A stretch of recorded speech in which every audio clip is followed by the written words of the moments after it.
Mi nismo svjesni dakle, da je jezik, zato poslanik dakle, da je jezik nešto što je jako osjetljivo i to je velika blagodat jezik koju Allah dželešanu dao da koristimo, ali ako se taj jezik ne vodi računa šta on govori, onda mogu se učiniti teški i veliki grijesi. Pa evo poslanik sallallahu alejhi ve sellem upravo u hadisu kaže ovako: Ektharu ma yudkhilu an-nasa an-nara al-ajwafan, al-farđu wal-lisan.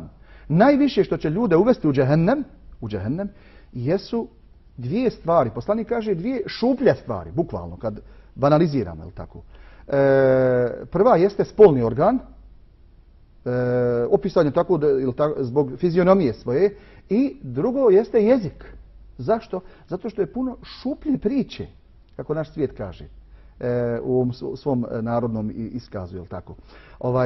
Puno je priče koja bespotrebne, puno je bezobrazne priče, puno je psovke.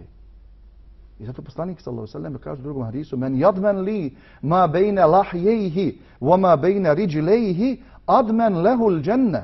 Onaj ko meni garantuje da će sačuvati to dvoje, dakle ono što je između dvije vilice, jezik i ono što je između dvije noge, aludira na spolni organ, ko garantuje da će to sačuvati dakle od grijeha i od griješenja, ja mu garantujem džennet.